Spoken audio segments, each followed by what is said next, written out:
Étude de photocatalyseur bifonctionnel à base de sulfure métallique pour la production d'hydrogène. Si je vous dis soleil, les plus farceurs d'entre vous vont réveiller leur âme d'enfant et se lancer dans une partie du bien connu 1, 2, 3, soleil. Mais si je vous dis énergie solaire, vous pensez sûrement aux panneaux photovoltaïques.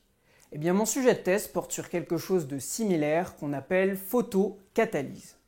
Alors, avec un panneau photovoltaïque, on convertit les photons, qui constituent la lumière, en électricité.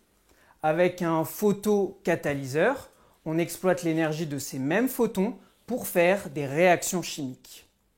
Mon travail, étudier ces photocatalyseurs pour produire, à partir de lumière, d'eau et de matière organique, du dihydrogène, ou hydrogène par abus de langage. L'hydrogène, c'est l'avenir. Pourquoi j'en suis convaincu? Parce que dans un faible volume de ce gaz, on a beaucoup d'énergie. Et si on veut alimenter une voiture ou une pile, le seul rejet possible, c'est la vapeur d'eau. Alors vous, derrière votre écran, vous vous demandez sûrement pourquoi est-ce que vos téléphones portables ne fonctionnent pas déjà avec de l'hydrogène? Eh bien, à l'heure où je vous parle, il n'existe pas de procédé viable permettant de produire une grande quantité d'hydrogène à faible coût et de manière respectueuse de l'environnement. Alors vous êtes subtilement en train de me voir venir, une source d'énergie qui est abondante, gratuite et propre, c'est le soleil. Bingo! Reste donc à développer le photocatalyseur. Et c'est là que moi, j'interviens. Un photocatalyseur, c'est un peu comme un ensemble de briques de construction.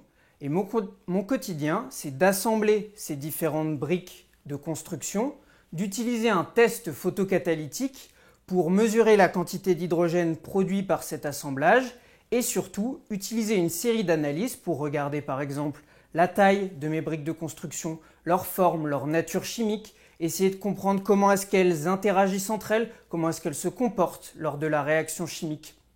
Tout cela dans l'optique de dire, eh bien, tel assemblage produit plus d'hydrogène que tous les autres pour telle et telle raison, et arriver ainsi au photocatalyseur optimal. Autant vous dire qu'à côté de ça, jouer au Lego avec ma nièce devant Choupi, c'est de la rigolade. Mais si je peux, ne serait-ce qu'apporter une toute petite brique de construction à l'édifice qui dans quelques années nous permettra de produire de l'hydrogène à la maison pour alimenter nos voitures, eh bien ça en vaut le coup. Sachez que pendant les 180 secondes qui se sont écoulées pendant cette vidéo, la surface terrestre a reçu suffisamment d'énergie solaire pour subvenir à nos besoins énergétiques pendant 20 jours. 180 secondes de soleil, 20 jours d'énergie. Alors vive l'hydrogène et vive l'énergie solaire!